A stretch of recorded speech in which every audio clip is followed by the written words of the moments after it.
प्रिय छात्रों, अभिज्ञान शाकुंतलम के द्वितीय अंक का अध्ययन कर रहे थे, तो इसी क्रम में आगे देखिएगा।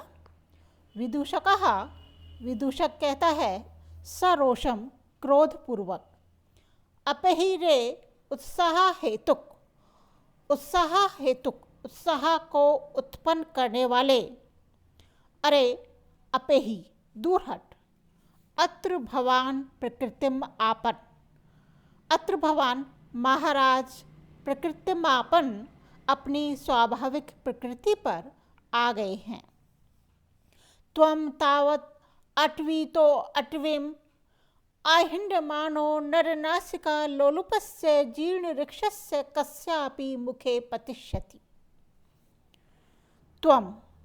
तुम तो तावत अटवी तो अटवीम, एक वन से दूसरे वन प्रदेश में आहिंड मानो घूमते हुए, नर नासिका लोलुपस्य मनुष्य की नासिका के लोभी,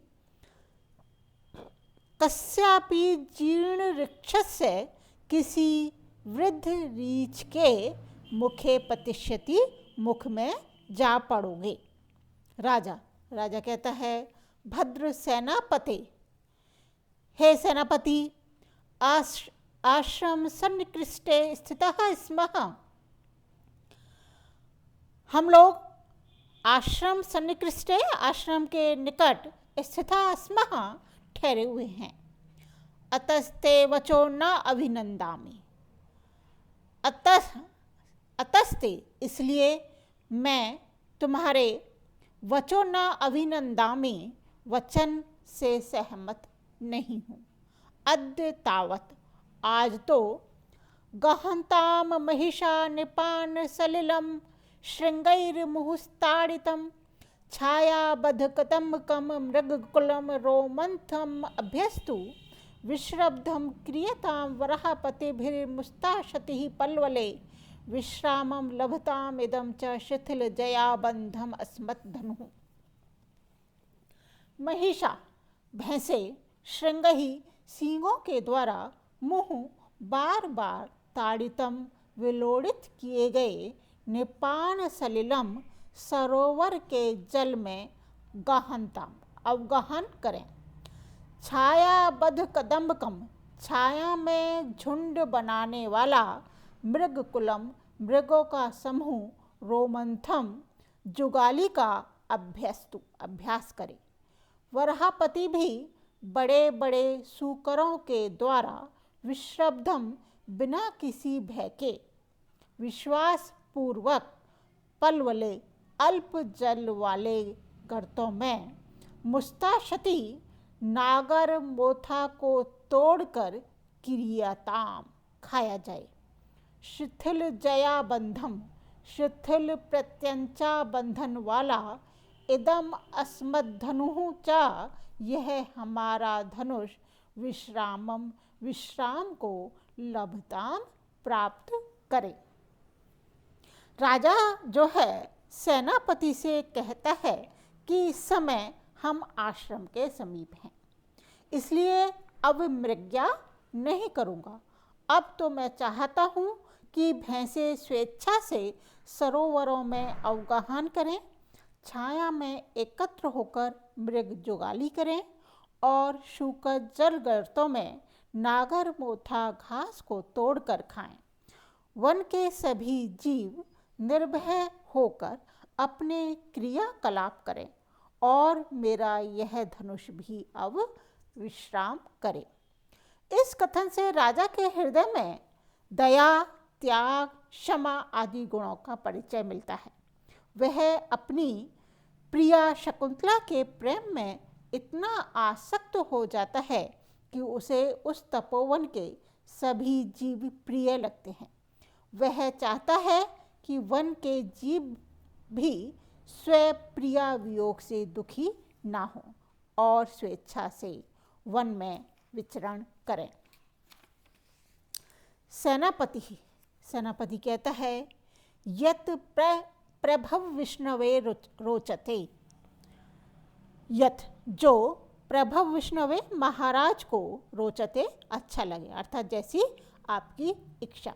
राजा कहता है तेन ही निवर्तया पूर्वगतान वनग्राहीणः, तेन ही तो पूर्वगतान वन को घेरने के लिए आगे गए हुए, वनग्राहीणः वन घेरने वालों को निवर्तय लौटा लो, वापस बुला लो।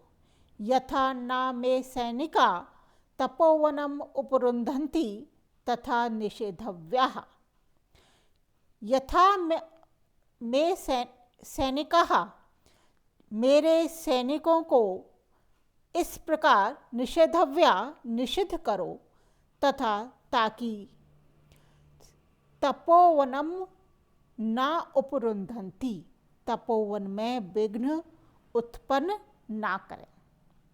पश्य देखो, शम प्रधानेषु तपोधनेषु गूढ़म ही दहत्कमस्ति तेजः, स्पर्श अनुकूला एव सूर्यकांतास्तद अन्य तेजो अभिभवात वमन्ति। शम प्रधानेषु शांति प्रधान, तपोधनेषु तपस्वियों में, तहात्मकम चलाने वाला, गूढ़म तेजः गुप्त तेज अस्ति विद्यमान रहता है। निश्चय ही स्पर्श अनुकूलः स्पर्श कर सकने योग्य, सूर्यकांतः सूर्यकांत नामक विशेष प्रकार की जो मणि है उसके एव समान, ते वे तपस्वी अन्य तेजो अभिभवात किसी दूसरे के तेज से तिरस्कृत होने पर तत् उस गुप्त तेज को वमंती प्रकट करते हैं। तपस्वी सांसारिक प्रपंचों से मुक्त एवं अनासक्त रहते हैं, इस कारण उनका चित्त शांत रहता है, तथापि वे गुप्त तेज से युक्त होते हैं। अतः किसी दूसरे व्यक्ति द्वारा अपमानित किए जाने पर वे तपस्वी अपने गुप्त तेज को बाहर प्रकट कर देते हैं। जिस प्रकार सूर्यकांत मणि स्पर्श करने योग्य होता है, परंतु वह सूर्य की किरणों के स्पर्श से ही प्रदीप्त हो जाता है, तपस्वी भी अपने तिरस्कार का बदला लेने के लिए शम का परित्याग कर अपना तेज प्रकट करते हैं। प्रस्तुत श्लोक में राजा के कथन से ऋषियों की आध्यात्मिक शक्ति और उनके तपोबल की व्यंजना हुई है। इस कारण प्राचीन काल में राजा सर्वदा ही तपस्वियों का समादर करते थे। सेनापति कहता है यद आज्ञापयति स्वामी, महाराज की जो आज्ञा। विदूषक कहता है ध्वंसताम ते उत्साहवृतांतः, ते उत्साहवृतांतः, तुम्हारी उत्साह बढ़ाने वाली जो बातें हैं उनका ध्वंसताम विनाश हो। निष्क्रांतः सेनापति, सेनापति निकल जाता है। राजा कहता है परिजनम विलोक्य, सेविकाओं को देखकर अपनयन्तु भवतयो मृग्यावेशम, भवतयो अब आप भी मृग्यावेशम, जो मृग्या का वेश वस्त्रादि हैं उनको अपनयन्तु उतार दो। रैवतक त्वम अपि स्वनियोगम अशून्यम कुरु, रैवतक त्वम अपि तुम भी स्वनियोगम अपना कार्य अशून्यम कुरु पूरा करो। परिजन कहते हैं यत देव आज्ञापयति, जैसी महाराज की आज्ञा, इति निष्क्रांतः, ऐसा कह करके निकल जाते हैं। विदूषक कहता है कृतम भवता निर्मक्षिकम, भवता आपने, निर्मक्षिकम कृतम सब मक्खियाँ उड़ा दी। सांप्रतम एतस्मिन् पादप छाया विरचित वितान सनाथे शिलातले निषीदतु भवान यावत अहमपि सुखासीनो भवामि। सांप्रतम अब, एतस्मिन् पादप छाया विरचितम, एतस्मिन् इस पादप छाया विरचित वृक्ष की छाया में बने वितान सनाथे लता मंडप से युक्त शिलातले शिलापट पर निषीदतु भवान, आप बैठें। यावत, जब तक, अहमपि मैं भी सुख आसीनो भवामि, सुखपूर्वक आसीन होता हूँ।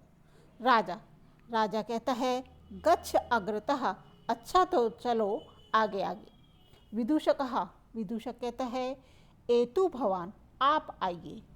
इति उभौ परिक्रम्य उपविष्टौ, दोनों घूम करके बैठ जाते हैं।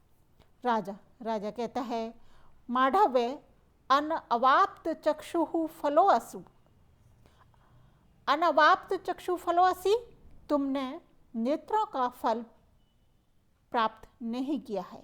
येन त्वया दर्शनीयम न दृष्टम, येन क्योंकि त्वया तुमने दर्शनीयम देखने योग्य जो वस्तु है उसको न दृष्टम नहीं देखा है।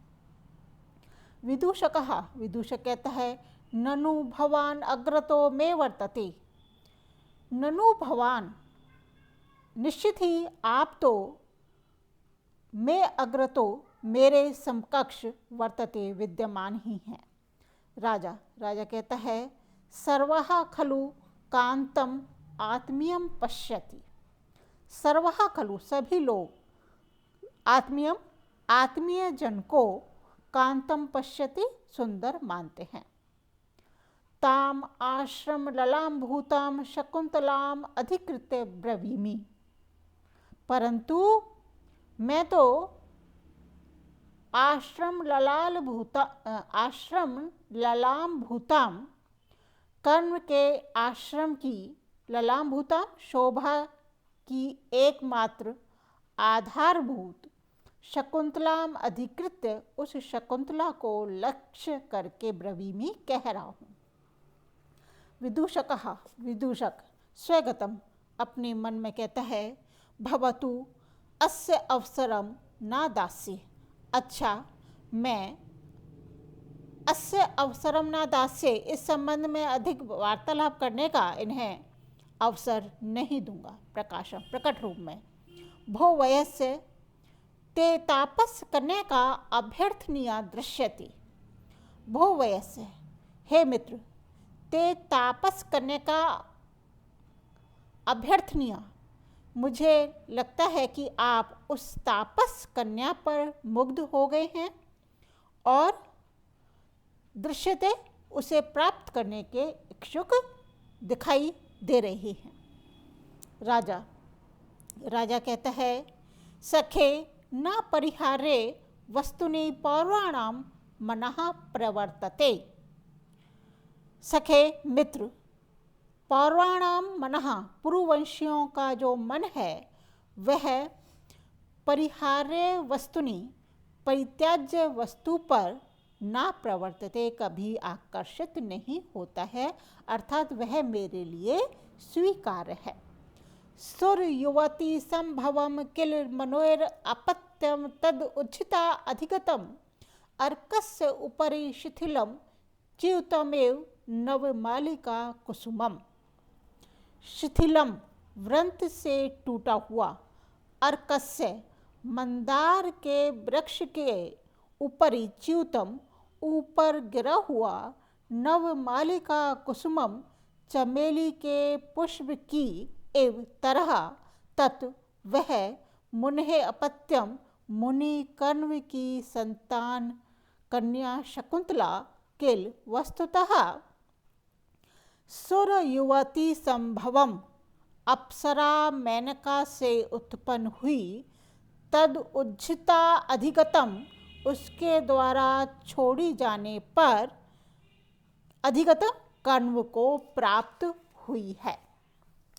तो विदूषक तापस कन्या का इच्छुक कहकर राजा दुष्यंत को यह संकेत करता है कि मुनि कन्या को स्वीकार करना कुछ कठिन है। तब राजा उत्तर देता है कि अप्सरा की पुत्री है और उसके द्वारा त्याग दिए जाने पर कर्ण ऋषि ने उसको पुत्री रूप में अपनाया है।